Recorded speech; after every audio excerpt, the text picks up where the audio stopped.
Science এবং টেকনোলজির এক নতুন দুনিয়াতে আপনাদেরকে স্বাগত জানাই।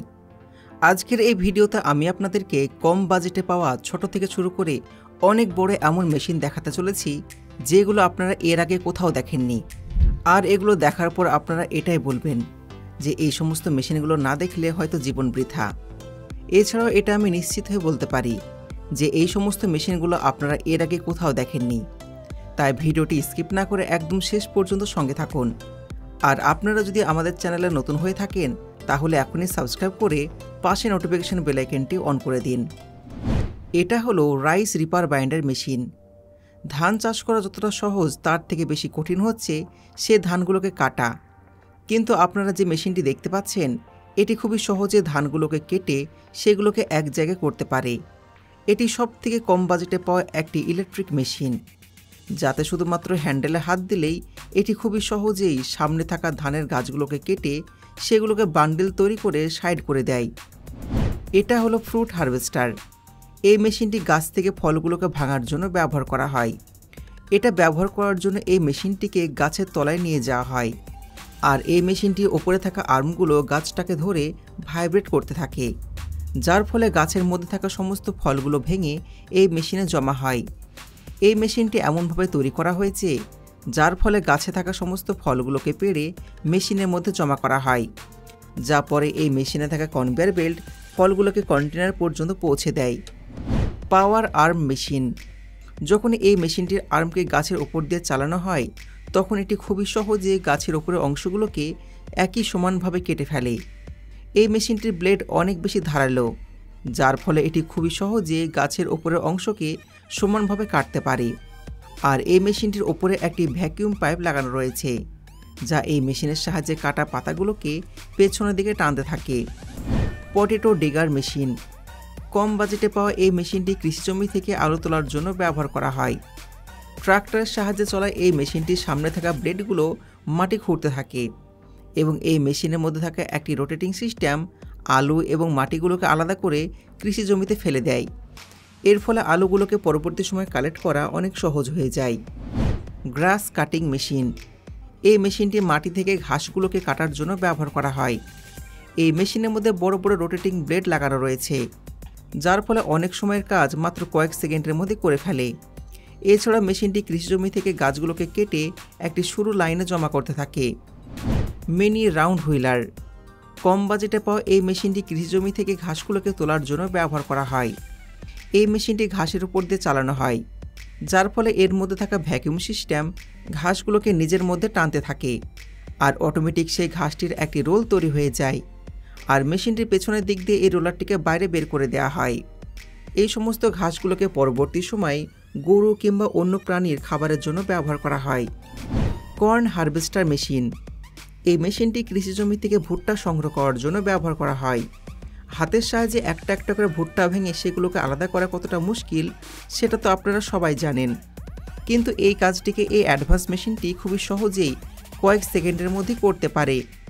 এই মেশিনটি জমিতে থাকা ভুট্টাগুলোকে নিজের মধ্যে টেনে খারাপ অংশগুলোকে পেছন দিক দিয়ে বাইরে বের করে দেয়, আর ভুট্টার দানাগুলোকে আলাদা আলাদা করে দেয়, আর পাশে থাকা কন্টেনার পরিপূর্ণ করতে থাকে। এটা হলো ট্রি কাটিং মেশিন। এই মেশিনটি স্পেশালি গাছ কাটার জন্য ব্যবহার করা হয়, যেটা করার জন্য এই মেশিনটি গাছগুলোকে নিজের আর্ম দিয়ে ভালো করে জড়িয়ে ধরে এবং মেশিনের নিচে থাকা কাটার গাছটিকে এইভাবে কেটে ফেলে। এরপর এই মেশিনটি গাছটিকে পেড়ে এর মধ্যে থাকা সমস্ত ডালপালাগুলোকে কাটতে থাকে। শুধু তাই নয়, এই কাঠের গুঁড়িগুলোকে ক্লিন করার পর সেগুলোকে একই সঙ্গে সমানভাবে কাটতে থাকে। পিট শ্রেডার। কৃষি জমি থেকে ফসলগুলো কেটে ফেলার পর অবশিষ্ট অংশগুলোকে পশুদের চারার কাজে ব্যবহার করা হয়, আর এটা করার জন্য এই মেশিনটি ব্যবহার করা হয়, যার মধ্যে অবশিষ্ট অংশগুলো দিলেই এই মেশিনটি সেগুলোকে ধারালো ব্লেডের সাহায্যে গুঁড়ো করে ম্যানুয়ালি মেশিনের মধ্যে ঢেলে দেয়, যেখানে এই চারাগুলোকে কম্প্রেস করে বস্তায় পরিপূর্ণ করে প্যাকিং করা হয়। Mini rice harvester. এটি একটি এমন অ্যাডভান্স মেশিন যা আমাদের কৃষক ভাইদের কাজ খুবই সহজ করে দিয়েছে। এটা তো আপনারা সবাই জানেন, হাতের সাহায্যে ধানের গাছগুলোকে কাটা অনেক কঠিন, কিন্তু এই মেশিনটির সাহায্যে কৃষি জমি থেকে ধানগুলোকে কাটা খুবই সহজ এবং অনেক অল্প সময়ের মধ্যে হয়ে যায়। এই মেশিনটি কৃষি জমিতে থাকা ধানগুলোকে খুবই সহজে কাটতে পারে আর সামনের দিকে এগিয়ে যায়। শুধু তাই নয়, ফসলগুলোকে কাটার পর তার ভুসিগুলোকে সাইডে জমা করতে থাকে। আর এই মেশিনটি একদম পরিষ্কার চাল তার পেছনে থাকা বস্তাগুলোতে জমা করতে থাকে। ট্রেঞ্চার মেশিন হাতের সাহায্যে গর্ত খোঁড়া অনেক কঠিন একটা কাজ, যা করতে গিয়ে আমাদের কৃষক ভাইদের অনেক কষ্ট করতে হয়। কিন্তু আপনারা এই যে মেশিনটি দেখতে পাচ্ছেন, এটি খুবই সহজেই মাটি খুঁড়ে গর্ত করতে পারে। এই মেশিনটি কৃষি জমিতে নালা তৈরি করার জন্য ব্যবহার করা হয়। আপনারা যেমনটা এই ভিডিওতে দেখতে পাচ্ছেন, এই মেশিনটি মাটিগুলোকে সমপরিমাণে কেটে গর্ত করতে থাকে। এছাড়া এই মেশিনটির সাইডে থাকা বেয়ারিং ঘুরতে থাকা মাটিগুলোকে সাইডে জমা করতে থাকে। এই মেশিনটি খুবই দ্রুত গতিতে এই নালা তৈরি করতে পারে। মালচিং মেশিন এই মালচিং মেশিনটি কৃষি জমিতে খোদাই করা মাটিগুলোর ওপর একটি প্লাস্টিকের লেয়ার দেওয়ার জন্য ব্যবহার করা হয়, যার ফলে সেই কৃষি জমিতে ফসল খুবই সুন্দরভাবে ফলে। আর এই মেশিনটি প্লাস্টিকের মধ্যে ফুটো করে দেয়, এর সাথে সাথে এর মধ্যে বীজ দিতে থাকে। এর ফলে ফসলগুলো খুব ভালো কোয়ালিটির হয়ে থাকে।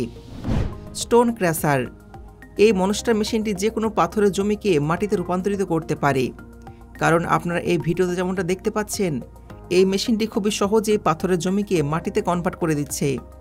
এই মেশিনটিতে যে রোলারটি লাগানো রয়েছে সেটি মাটির মধ্যে থাকা পাথরগুলোকে ভেঙে সেগুলোকে সাইডে জমা করে।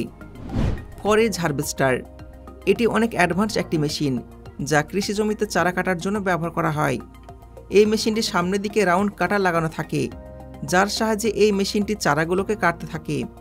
এবং এই মেশিনটি শুধুমাত্র যে চারাগুলোকে কাটে তা কিন্তু নয়, চারাগুলোকে কাটার পর সেগুলোকে গুঁড়ো করে পাশে থাকা কন্টেনারে পরিপূর্ণ করতে থাকে। এতে একটা সুবিধা হয়, পরবর্তী সময় গবাদি পশুকে চারা খাওয়ানোর জন্য আলাদা করে কাটিং করা প্রয়োজন হয় না। ভেজিটেবল হারভেস্টার কৃষি জমি থেকে পাতাওয়ালা সবজিগুলোকে কাটা অনেক কঠিন একটা কাজ, কারণ সেই সমস্ত সবজিগুলো সংগ্রহ করার জন্য তার উপরে থাকা পাতাগুলোকে একটা একটা করে কেটে আলাদা করতে হয়। কিন্তু আপনারা যে মেশিনটি দেখতে পাচ্ছেন, এটি খুবই সহজে সেই সবজির উপর থেকে পাতাগুলোকে কয়েক মুহূর্তের মধ্যে কেটে ফেলতে পারে। এই রোলিং মেশিনটি ওপরে থাকা পাতাগুলোকে কেটে নিজের মধ্যে ঢুকিয়ে ফেলতে পারে এবং কনভেয়ার বেল্টের সাহায্যে পাতাগুলোকে স্টোরেজ ট্যাঙ্কারে পাঠিয়ে দেয়। রাইস প্ল্যান্টিং মেশিন কৃষি কাজের মধ্যে ধান চাষ করা এমন একটা কঠিন কাজ, যা করার জন্য আমাদের কৃষক ভাইদেরকে অনেক মেহনত করতে হয়। যেমনটা আপনারা এই ভিডিওতে দেখতে পাচ্ছেন, কৃষকরা জমিতে ধানের চারাগুলোকে এইভাবে একটা একটা করে বসায়। কিন্তু এই ভিডিওতে আপনারা যে মেশিনটি দেখতে পাচ্ছেন, সেটি এই কাজ খুবই সুন্দরভাবে এবং অনেক কম সময়ে করতে পারে। যেটা করার জন্য সবপ্রথমে এই মেশিনের মধ্যে ধানের চারাগুলোকে বান্ডিল করে ঢুকিয়ে দেওয়া হয়। আর এই মেশিনটি খুবই সুন্দরভাবে সেই বান্ডিলগুলো থেকে একটি একটি করে ধানের চারা কৃষি জমিতে বসাতে থাকে। এর ফলে ধানের কোয়ালিটি খুবই ভালো হয়। টেরাটেক এই ছোট্ট মেশিনটি পালক শাক চাষ করার জন্য ব্যবহার করা হয়, যার জন্য পালক শাকের ছোট ছোট চারাগুলোকে এমনভাবে একটা জায়গায় জড়ো করে এটিকে সামনের দিকে নিয়ে গেলেই এই মেশিনটি একটি একটি করে সেগুলোকে কৃষি জমিতে বসাতে থাকে। মেশিনটি যতই সামনের দিকে নিয়ে যাওয়া হয়, ততই গাছগুলো সারি সারি করে কৃষি জমিতে লাগানো হয়। স্প্রেইং মেশিন এই মেশিনটি কৃষি জমিতে ব্যবহার করা কীটনাশকগুলো স্প্রে করার জন্য ব্যবহার করা হয়। এই মেশিনটির স্প্রে নজেল একটি কভার দিয়ে ঢাকা হয়, যার ফলে এটি খুবই সুন্দরভাবে গাছের ওপর স্প্রে হয়ে যায়। আর কীটনাশকগুলো এদিকে ওদিকে ছুটে না গিয়ে এই গাছের ওপরে খুব সুন্দরভাবে স্প্রে হয়। তো বন্ধুরা, আশা রাখি আজকের এই ভিডিও দেখে আপনারা অনেক কিছু জানতে পারলেন। যদি ভিডিওটি তথ্যবহুল মনে হয় তাহলে অবশ্যই লাইক করবেন। তার সাথে আজকের ভিডিও এই পর্যন্তই। দেখা হচ্ছে পরবর্তী ভিডিওতে। ধন্যবাদ।